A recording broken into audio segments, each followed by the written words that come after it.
আসসালামু আলাইকুম। আমি মোহাম্মদ হেলাল উদ্দিন, সহকারী শিক্ষক, বাউনী আদর্শ বিদ্যালয়, ডেমরা, ঢাকা। প্রিয় শিক্ষার্থী, অভিভাবকবৃন্দ এবং আমার শুভাকাঙ্ক্ষী যারা ক্লাস দেখছেন, সবাইকে বাউনী আদর্শ অনলাইন স্কুলের পক্ষ থেকে স্বাগত জানাচ্ছি। তো আজকের বিষয় পদার্থবিজ্ঞান, নবম দশম শ্রেণীর পদার্থবিজ্ঞান বিষয়। লিখে নেই, নবম দশম শ্রেণীর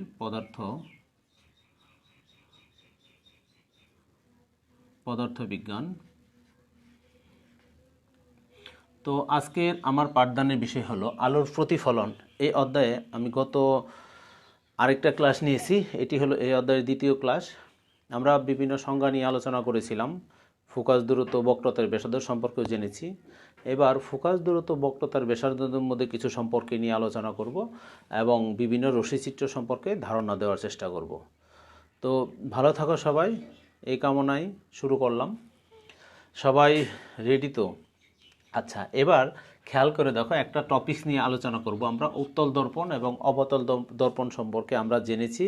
এবার অবতল দর্পণের ক্ষেত্রে অবতল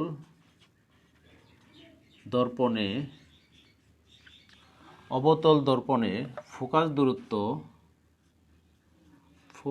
উত্তল দর্পণও হতে পারে। অবতল দর্পণের ফোকাস দূরত্ব আমরা গত ক্লাসে পড়েছি। ফোকাস দূরত্ব কি? ফোকাস দূরত্ব বক্রতার ব্যাসার্ধের অর্ধেক।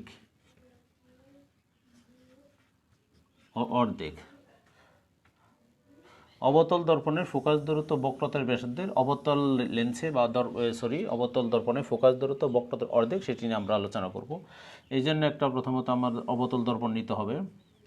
আমরা জানি যে অবতল দর্পণের উঁচু পৃষ্ঠ পাড়া লাগানো থাকে আর নিচু পৃষ্ঠ প্রতিফলক তল হিসেবে ব্যবহার হয়। এটা হলো প্রধান ফোকাস, আর সি হলো বক্রতার কেন্দ্র। ধরো এখানে এটা দিয়ে আমরা হলো ও, আমরা কি পড়ব? অবতল দর্পণের ফোকাস দূরত্ব বক্রতার ব্যাসার্ধের অর্ধেক। চিত্রে এম প্রাইম একটি অবতল দর্পণ, কারণ এর অবতল পৃষ্ঠ পাড়া লাগানো আর নিচু বা অবতল পৃষ্ঠ প্রতিফলক তল হিসেবে ব্যবহার হয়, সেজন্য একটি অবতল দর্পণ। এর এম প্রাইম একটি অবতল দর্পণ, ও হলো তার মেরু, আর সি হলো বক্রতার কেন্দ্র। আমরা এই অংশটা প্রথমে দিব না, সি হলো তার বক্রতার কেন্দ্র। এখন সি ও হলো প্রধান অক্ষ। এই অক্ষের নিকটবর্তী একটি রশ্মি অঙ্কন করব আমরা, এ এম। রশ্মিটা নাম এ এম দিলাম, এ এম একটি রশ্মি। এটি দর্পণের এম বিন্দুতে আপতিত হলো। আচ্ছা, এবার আপতিত হলো, সি এম যোগ করে নিই, সি এম যোগ করলাম। এবার তাহলে সি এম যোগ করলাম, সি এম রশ্মিটি বক্রতার কেন্দ্র দিয়ে যায়, সেই জন্য এটি এম বিন্দুতে লম্ব। এখন এ এম সি এর সমান করে, এই কোণের সমান করে আমি একটা কোণ আঁকাবো, সি এম এফ। এই কোণের সমান করে একটু কোণ আঁকালাম, সি এম এফ। তাহলে এম এফ প্রতিফলিত রশ্মি পাওয়া যাবে। তাহলে আমরা কি করলাম আসলে? এখানে যে কাজটা করেছি আমরা, এ এম দর্পণের উপর একটি রশ্মি আপাতিত হলো, সি এম যোগ করেছি। এবার এ এম সি এর প্রতিফল, এ এম সি কোণ এ এম সি এর সমান করে একটি কোণ অঙ্কন করেছি, সেটার নাম হলো সি এম এফ। একটি কোণ অঙ্কন করলাম, কোণটার নাম হলো সি এম এফ, এই কোণ। তাহলে সংজ্ঞানো যে আমরা লিখতে পারি এ এম সি সমান সি এম এফ, এই কোণ দ্বয় সমান। আচ্ছা, তাহলে এম এফ প্রতিফলিত রশ্মি, এম এফ কি? এম এফ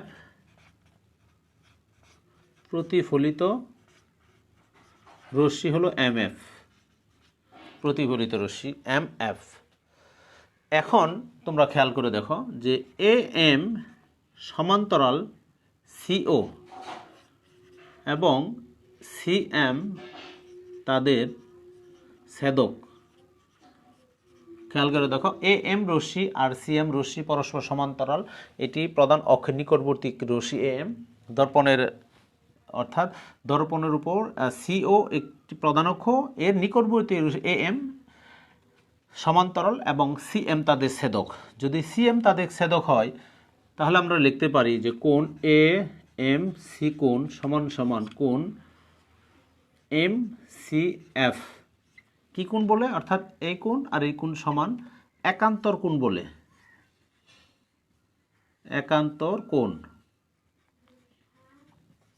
আবার বলছি, এ এম আর সিও রশ্মি সমান্তরাল। খেয়াল করে দেখো, এ এম আর সিও রশ্মি সমান্তরাল, সি এম তাদের ছেদক।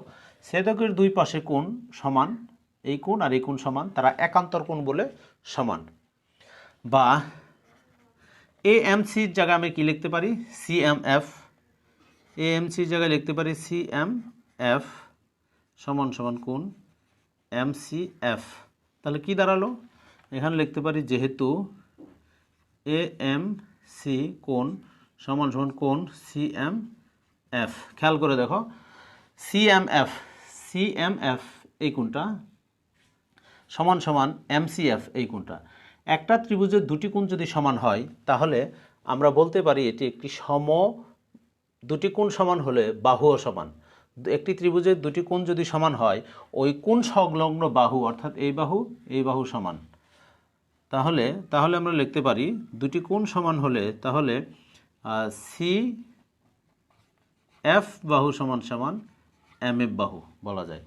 সুতরাং এম সি এফ একটি সমদ্বিবাহু ত্রিভুজ। অর্থাৎ এই সি এম এফ একটি সমদ্বিবাহু ত্রিভুজ, কারণ এই ত্রিভুজের সি এফ আর এম এফ বাহু দুটি সমান। এবার পরবর্তী ধাপের জন্য আমরা বলবো যে এই এফ ও আর এম এফ রশ্মিটি যদি অনেক নিকটবর্তী হয়, আমরা আগে বলছিলাম যে C O Rashmi R A M পরস্পর অনেক কাছাকাছি, তাহলে এম বিন্দু যদি ও বিন্দুর খুব নিকটবর্তী হয় তাহলে লিখতে পারি এম বিন্দু ও বিন্দুর নিকটবর্তী হলে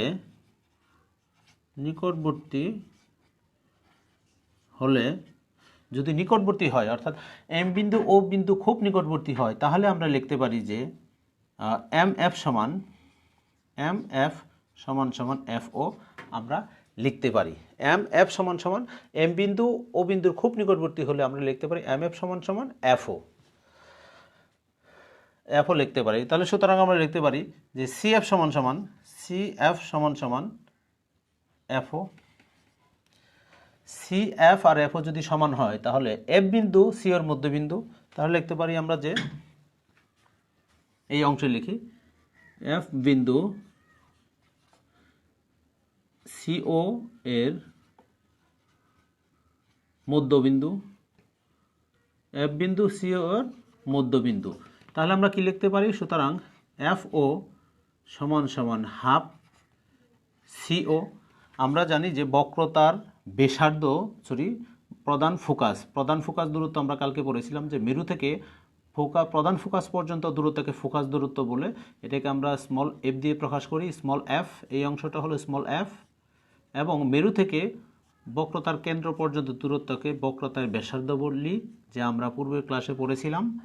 তাহলে এফও ফোকাস দূরত্বর জন্য এর মান এফ আর হাফ, আর সিও হলো বক্রতার ব্যাসার্ধ, তার মান আর।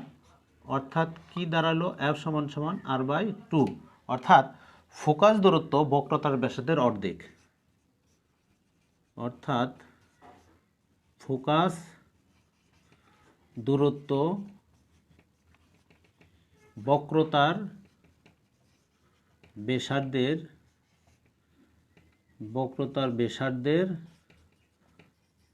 অর্ধেক। ফোকাস দূরত্ব বক্রতার ব্যাসার্ধের অর্ধেক, এই প্রমাণটা হয়ে গেল। তো প্রিয় শিক্ষার্থী, তোমরা এই অংশটা লিখে নিবা। ফোকাস দূরত্ব বক্রতার ব্যাসার্ধের অর্ধেক আমরা অবতল দর্পণ দিয়ে প্রমাণ করলাম, এটা উত্তল দর্পণ দিয়েও প্রমাণ করা যায়। তো এবার আমরা পড়ব অবতল উত্তল দর্পণের 3 ধরনের রশ্মিচিত্র। উত্তল এবং অবতল 3 ধরনের রশ্মিচিত্রের জন্য আমরা লক্ষ্যবস্তুর বিভিন্ন অবস্থানে প্রতিবিম্বের অবস্থান যে ভিন্ন হয় সেই সম্পর্কে 3টা নিয়ম যদি তুমি জানো তাহলে এটা দিয়ে আমরা অনেক চিত্র অঙ্কন করতে পারবো। তো অবতল উত্তল দর্পণের বিভিন্ন 3 ধরনের রশ্মি চিত্র আমরা অঙ্কন করব অবতল উত্তল দর্পণের। নাম্বার 1 খেয়াল করে দেখো, নাম্বার 1 এটা হলো অবতল দর্পণ, আমরা আগেই পড়েছি। ছোট্ট করে অঙ্কন করি বোঝার সুবিধার্থে। এটা অবতল দর্পণ,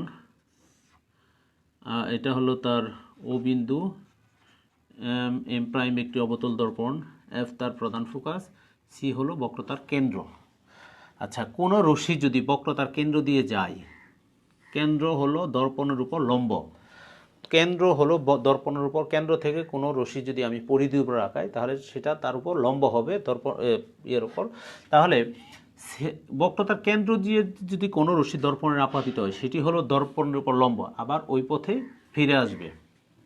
এটা হলো উত্তল দর্পণের ক্ষেত্রে। এবার অবতল দর্পণের ক্ষেত্রে এবার উত্তল দর্পণের চিন্তাটা করি আমরা। এটা এফ, এটা হলো সি। ধরো বক্রতার কেন্দ্র বরাবর কোনো রশ্মি, বক্রতার কেন্দ্র বরাবর, খেয়াল করে দেখো, বক্রতার কেন্দ্র বরাবর কোনো রশ্মি যদি দর্পণে আপাতিত হয়, প্রতিফলনের পর সে একই দিকে ফিরে যাবে। তাহলে 1 নাম্বার কি, উত্তল কোনো রশ্মি বক্রতার কেন্দ্র দিয়ে যদি কোনো রশ্মি, উত্তল দর্পণে কোনো রশ্মি বক্রতার কেন্দ্র দিয়ে যদি আপাতিত হয়, প্রতিফলনের পর একই পথে ফিরে আসে। কি পড়লাম?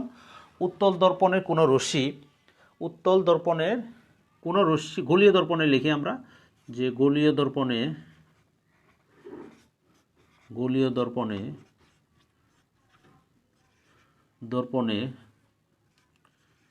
কোনো রশ্মি,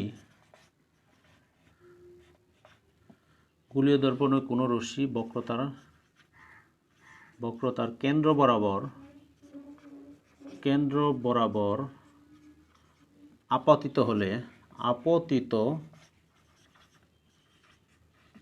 হলে তা একই পথে ফিরে আসে। খেয়াল করে দেখো, গোলীয় দর্পণ বলতে 2 ধরনের দর্পণকে বোঝাচ্ছে, অবতল এবং উত্তল। এটা হলো অবতল দর্পণ, এটা হলো উত্তল দর্পণ।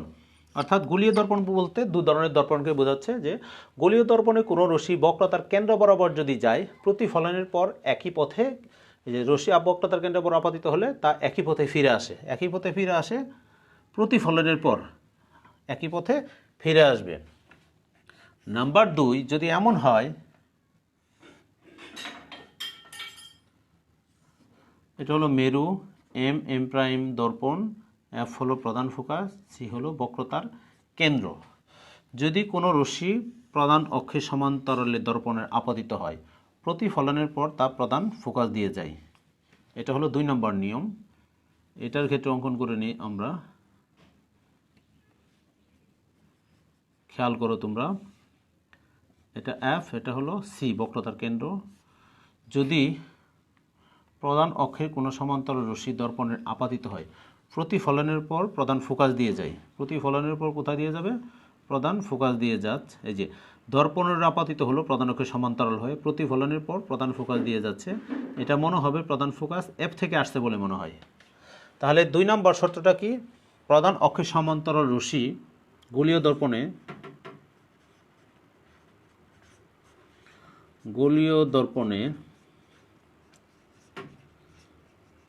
প্রধান অক্ষের সমান্তরাল রশ্মি আপতিত হয়ে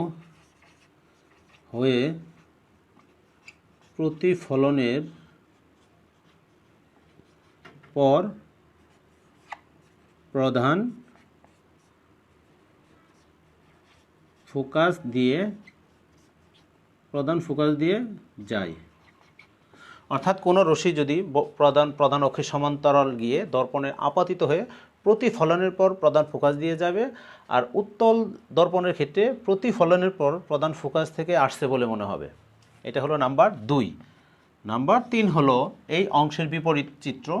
নাম্বার 3 তোমরা তীর চিহ্ন দিকে খেয়াল করবা। এটা হলো সি। খেয়াল করে দেখো কোনো রশ্মি যদি তীর চিহ্ন দিয়ে খেয়াল করো প্রধান ফোকাস দিয়ে যায়, প্রধান ফোকাস দিয়ে যাচ্ছে, তীর চিহ্ন দেখো প্রধান ফোকাস দিয়ে যাচ্ছে, প্রতিফলনের পর তা প্রধান অক্ষে সমান্তরালভাবে নির্গত হবে, প্রতিফলনের পর প্রধান অক্ষে সমান্তরালভাবে নির্গত হবে। তীর চিহ্ন দিয়ে দেখো দুটি চিত্র একই রকম, তীর চিহ্ন দিয়ে তোমাকে বুঝতে হবে কোনটা কোন চিত্র আসলে। এটা এফ, এটা হলো সি। খেয়াল করে দেখো যে প্রধান ফোকাস বরাবর একটি রশ্মি দর্পণে আপতিত হয়েছে, তীর চিহ্ন দেখো, প্রতিফলনের পর প্রধান অক্ষে সমান্তরালভাবে নির্গত হবে। আচ্ছা মনে হবে রশ্মিটা এফ দিয়ে আসছিল, এফ বরাবর, কিন্তু প্রতিফলনের পর প্রধান ফোকাসের প্রধান অক্ষে সমান্তরাল চলে গেছে। তাহলে 3 নাম্বার বিষয়টা কি, প্রধান ফোকাস দিয়ে কোনো রশ্মি অতিক্রম করলে প্রতিফলনের পর প্রধান অক্ষে সমান্তরাল হয়। আচ্ছা গোলীয় দর্পণে তাহলে কি লিখব, প্রধান ফোকাস, এটাও গোলীয় দর্পণের ক্ষেত্রে হবে, প্রধান ফোকাস দিয়ে ফোকাস দিয়ে কোনো রশ্মি দর্পণে আপতিত, কোনো রশ্মি দর্পণের আপতিত হয়ে প্রতিফলনের পর তা প্রধান অক্ষের সমান্তরালে নির্গত হবে। আমি আরেকটু রিপ্লে করছি যে প্রথম কথা যে গোলীয় দর্পণের কোনো রশ্মি বক্রতার কেন্দ্র বরাবর যদি আপতিত হয় প্রতিফলনের পর ওই একই পথে ফিরে আসবে। 2 নম্বরে গোলীয় দর্পণের কোনো রশ্মি যে প্রধান অক্ষে সমান্তরালভাবে আপতিত হলে নির্গত হওয়ার সময় তার প্রধান ফোকাস দিয়ে যাবে। আর 3 নাম্বার চিত্র হলো প্রধান ফোকাস দিয়ে যদি কোনো রশ্মি আমি দর্পণে আপতিত করি প্রতিফলনের পর তার প্রধান অক্ষে সমান্তরালে যাবে। এই 3 ধরনের রশ্মি চিত্রের সাহায্যে আমরা লক্ষ্যবস্তুর বিভিন্ন অবস্থানের কারণে প্রতিবিম্বের অবস্থান যে ভিন্ন ভিন্ন হয় সেই সম্পর্কে আমরা এই 3টা রশ্মি চিত্রের যে কোনো দুটি ব্যবহার করে একটি পূর্ণাঙ্গ চিত্র অঙ্কন করতে আমরা পারবো। অর্থাৎ 3 ধরনের রশ্মি চিত্র আছে, এর মধ্যে 2টি আমরা ব্যবহার করে একটা পূর্ণাঙ্গ চিত্র আঁকানো সম্ভব। তো এটা অবতল দর্পণের ক্ষেত্রে আমরা এই বিষয়টি খেয়াল করে দেখব। আমাদের টপিকস অনুযায়ী আজকের পড়া হলো লক্ষ্যবস্তু অসীম দূরে অবস্থিত। নাম্বার 1, লক্ষ্যবস্তু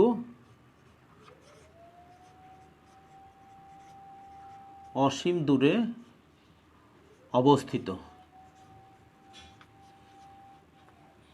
প্রিয় শিক্ষার্থী, তোমরা চিত্র অঙ্কনের ক্ষেত্রে একটি বিষয় খেয়াল রাখবা। আমরা প্রথমত একটা রেখা অঙ্কন করলাম, এই রেখাকে আমরা 2টি অংশে বিভক্ত করব। 2টি অংশ কম্পাসের সাহায্যে তোমরা 2টি অংশে বিভক্ত করো, এভাবে অঙ্কন করে নিও কম্পাসের সাহায্যে। এ একটা অংশ আর একটা অংশ, 2টি অংশ যেন সমান হয়।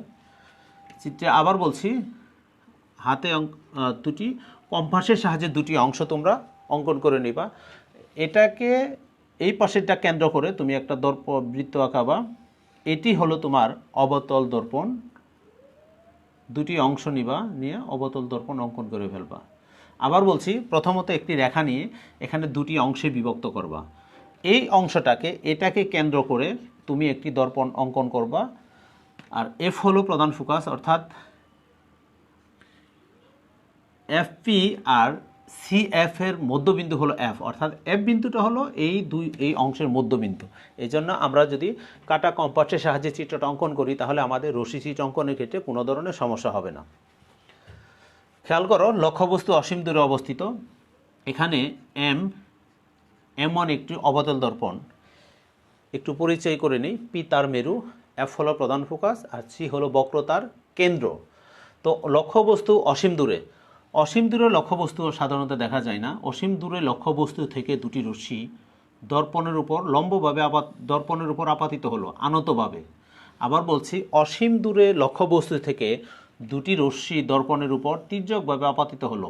এই রশ্মিদ্বয় প্রধান অক্ষে সমান্তরাল হবে না, আপতিত হয়ে রশ্মিদ্বয় প্রতিফলন হবে, প্রতিফলিত হবে। খেয়াল করো, প্রতিফলিত হয়ে তারা ফোকাস তলের একটা বিন্দুতে মিলিত হবে। ফোকাস তলের একটা বিন্দুতে মিলিত হবে। খেয়াল করে দেখো, যে এই আপাতিত রশ্মি এই বরাবর যাবে, এই রশ্মিটা এই বরাবর যাবে, তারা মিলিত হলো একটি তলে, সেই তলটা কি ফোকাস তল। অর্থাৎ রশ্মিটি আমরা যদি নাম দেই এ এল, এটা হলো বি, আচ্ছা পি, আপাতিত হয়ে তারা যখন প্রতিফলন হবে তারা একটা বিন্দুতে মিলিত হবে, ওই তলটি হলো ফোকাস তল। অর্থাৎ লক্ষ্যবস্তু যদি অসীম দূরে থাকে তাহলে যে রশ্মিটি আপাতিত হয়ে প্রতিফলনের পর যেখানে মিলিত হবে সেটি হলো ফোকাস তল। অর্থাৎ রশ্মিটা ফোকাস তলে মিলিত হবে। তাহলে রশ্মিটির অবস্থান কই? এই যে অবস্থান আকার আকৃতি আমরা নির্ণয় করতেছি সেটা হলো প্রতিবিম্বের অবস্থান। তাহলে অবস্থান ফোকাস তলে, ফোকাস তলে রশ্মিটির অবস্থান হলো ফোকাস তলে। অবস্থান যেটা খেয়াল করে দেখো, এটি একটি ফোকাস তল। তো প্রকৃতি হলো কেমন প্রকৃতি? এটা বাস্তব না অবাস্তব? প্রকৃতি হলো বাস্তব ও উল্টা। অর্থাৎ রশ্মিদ্বয় যেখানে মিলিত হয় সেটি হলো তার মাথা ধরতে হবে।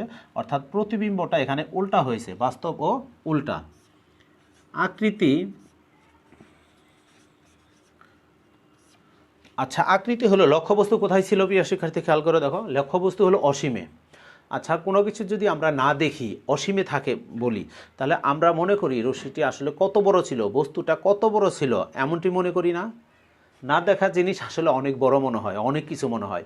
যেহেতু লক্ষ্যবস্তু অসীমে, আমরা ভাববো রশ্মিটা অনেক বড় ছিল। আর প্রতিবিম্ব আমাদের চোখে দেখতেছি যে ছোট্ট একটা প্রতিবিম্ব, তাহলে প্রতিবিম্বটা অনেক ছোট মনে হচ্ছে না আমাদের কাছে? লক্ষ্যবস্তু অনেক বড় যদি মনে হয় তাহলে প্রতিবিম্বটা দেখা যাচ্ছে অনেক ছোট। তাহলে আকৃতি হবে তার অত্যন্ত অত্যন্ত খর্বিত। মানে কি অত্যন্ত খর্বিত? মানে অত্যন্ত ছোট। খেয়াল করে দেখো, লক্ষ্যবস্তু যখন অসীম দূরে অবস্থান করে, আমি প্রথম থেকে আবার বলছি, এম প্রাইম একটি অবতল দর্পণ, পি তার মেরু, এ প্রধান ফোকাস, সি হলো বক্রতার কেন্দ্র। তো অসীম দূরে লক্ষ্যবস্তু থেকে দুটি রশ্মি প্রধান দর্পণের উপর আপাতিত হয়ে প্রতিফলনের পর তারা আই বিন্দুতে মিলিত হয়, ফোকাস তলের আই বিন্দুতে। আই থেকে প্রধান অক্ষের উপর আই বি লম্বই হলো অসীম দূরে থাকা লক্ষ্যবস্তুর প্রতিবিম্ব। আমি যে অবস্থান প্রকৃতি আকৃতি বললাম, এটা কার? এটা হলো প্রতিবিম্বের, প্রতিবিম্বের এই অংশগুলো প্রতিবিম্বের অবস্থান আকৃতি প্রকৃতি। তাহলে প্রতিবিম্বের অবস্থান হলো ফোকাস তলে, প্রকৃতি হলো এটা বাস্তব প্রকৃতপক্ষে মিলিত হয়েছে ও উল্টা, খেয়াল করে দেখো। আর এটা হলো অত্যন্ত খর্বিত। এবার আমরা 2 নম্বর চিত্র নিয়ে আলোচনা করব। লক্ষ্যবস্তু এবার কোথায় ছিল আমাদের? অসীম দূরে। এখন 2 নম্বর চিত্রে থাকবে লক্ষ্যবস্তু নাম্বার 2,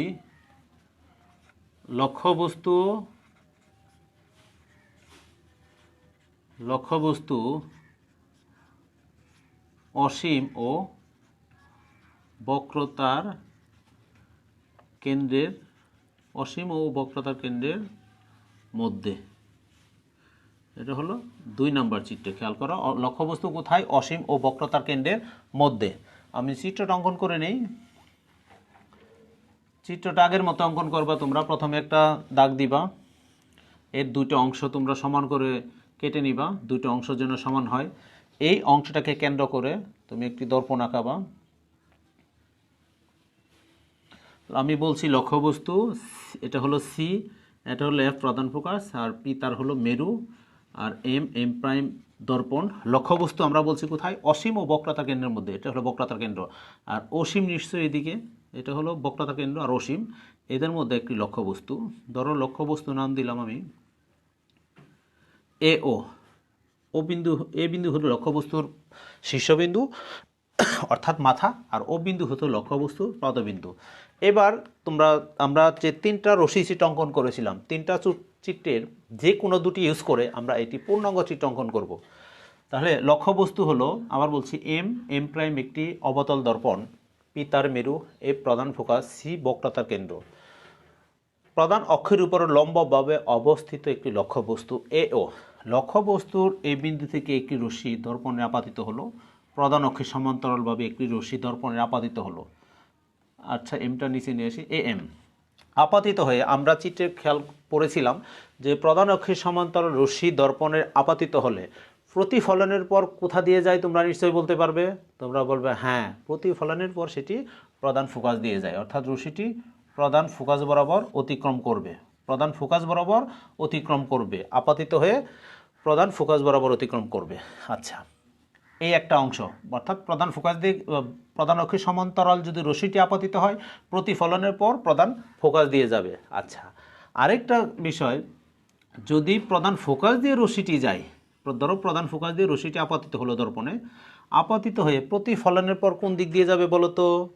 তোমরা নিশ্চয়ই বলবে হ্যাঁ, এটি প্রধান অক্ষের সমান্তরালে যাবে, প্রধান অক্ষের সমান্তরালে, সরি হাতে অঙ্কন তো চিত্রটার জন্য সমস্যা হচ্ছে, প্রধান অক্ষের সমান্তরালে যাবে।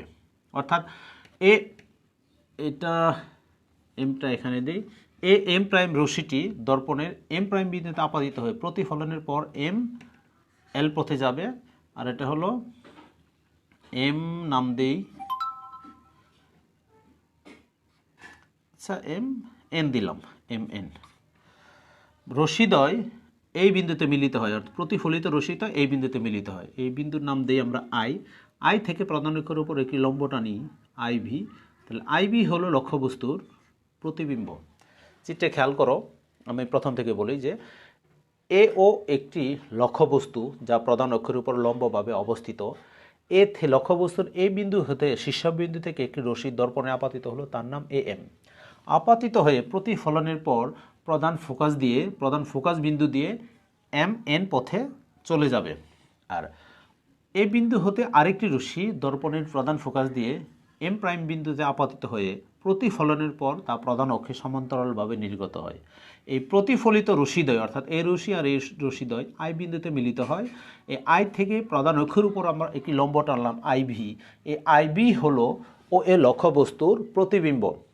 খেয়াল করো, ও এই লক্ষ্যবস্তুর চেয়ে প্রতিবিম্বটা কিন্তু একটু ছোটো, অর্থাৎ প্রতিবিম্বটা লক্ষ্যবস্তুর চেয়ে ছোটো আকারের হয়, প্রতিবিম্বটা লক্ষ্যবস্তুর চেয়ে ছোটো। খেয়াল করে দেখছো তোমরা, প্রতিবিম্বটা খর্বিত, অর্থাৎ লক্ষ্যবস্তুর চেয়ে ছোটো। তাহলে অবস্থান কি হবে তোমরা খেয়াল করে দেখো, প্রতিবিম্বের অবস্থান কোথায়? খেয়াল করে দেখো, প্রতিবিম্বের অবস্থান, এটা হলো তার প্রতিবিম্ব, এটা হলো বক্রতার কেন্দ্র, আর এটা হলো প্রধান ফোকাস। তাহলে প্রতিবিম্বটা হলো বক্রতার কেন্দ্র আর প্রধান ফোকাসের মাঝে। প্রতিবিম্ব কোথায়? বক্রতার কেন্দ্র, বক্রতার কেন্দ্র ও প্রধান ফোকাসের মাঝে, প্রধান ফোকাসের মাঝে অবস্থান। তাহলে প্রকৃতি কী হবে তোমরা খেয়াল করে দেখো, এটা বাস্তব না অবাস্তব? প্রতিবিম্ব হলো প্রকৃতি বাস্তব ও উল্টা। কিভাবে? লক্ষ্যবস্তুর এ ও লক্ষ্যবস্তু, তার শীর্ষবিন্দু এ মাথা, আর আইবি হলো তার প্রতিবিম্ব। প্রতিবিম্বের মাথা কোথায়? নিচের দিকে, অর্থাৎ রশ্মিদ্বয় আই বিন্দুতে মিলিত হয়েছে, এই জন্য তার মাথা হলো এই বিন্দুটা। এই বিন্দু থেকে আমি প্রধান অক্ষের উপর একটি লম্ব টানছি আইবি। এই আইবি হলো ও এ লক্ষ্যবস্তুর প্রতিবিম্ব, এবং উল্টা। খেয়াল করে দেখো, আইবি লক্ষ্যবস্তুটা ও এ লক্ষ্যবস্তুর উল্টা, তাহলে প্রতিবিম্বটা প্রকৃত বক্ষে গঠিত হয়েছে, এই জন্য সেটি বাস্তব, এবং লক্ষ্যবস্তুর চেয়ে প্রতিবিম্ব উল্টা গঠিত হয়েছে। এখন আমরা প্রতিফলিত রশ্মিদ্বয় যেখানে মিলিত হয়, এটা হলো লক্ষ্যবস্তুর মাথা হিসেবে, প্রতিবিম্বের মাথা হিসেবে আমরা কল্পনা করব যে এটি প্রতিবিম্বের মাথা। তাহলে বাস্তব ও উল্টা। আর আকৃতিটি কেমন? লক্ষ্যবস্তুর চেয়ে ছোটো না বড়? যদি ছোটো হয় তাহলে আমরা বলবো খর্বিত, আর বড় হলে বিবর্ধিত। তাহলে আকৃতি হবে খর্বিত, লক্ষ্যবস্তুর চেয়ে প্রতিবিম্বের আকৃতিটি ছোটো, এই জন্য এর আকৃতিটি খর্বিত। প্রিয় শিক্ষার্থী, খেয়াল করে দেখো, আমরা 2 নম্বর চিত্র অঙ্কন করলাম। লক্ষ্যবস্তু অসীম ও বক্রতার কেন্দ্রের মধ্যে, তার পরের অংশটা হবে লক্ষ্যবস্তু, এটা হলো 2 নাম্বার। 3 নাম্বারটা হবে লক্ষ্যবস্তু বক্রতার কেন্দ্রে। 3 নাম্বার হবে লক্ষ্যবস্তু বক্রতার কেন্দ্রে, অর্থাৎ সি পজিশনে হবে। 3 নাম্বার লক্ষ্যবস্তু বক্রতার কেন্দ্রে। 4 নাম্বার লক্ষ্যবস্তু বক্রতার কেন্দ্রে, তারপরে 4 নাম্বার হবে লক্ষ্যবস্তু বক্রতার কেন্দ্র প্রধান ফোকাসের মাঝে। লক্ষ্যবস্তু বক্রতার কেন্দ্র ও প্রধান ফোকাসের মাঝে 5 নাম্বার হলো লক্ষ্যবস্তু প্রধান ফোকাসে। 5 নাম্বার লক্ষ্যবস্তু প্রধান ফোকাসে, লক্ষ্যবস্তু প্রধান ফোকাসে, লক্ষ্যবস্তু প্রধান ফোকাসে। 6 নাম্বার হলো লক্ষ্যবস্তু প্রধান ফোকাস ও মেরুর মাঝে, লক্ষ্যবস্তু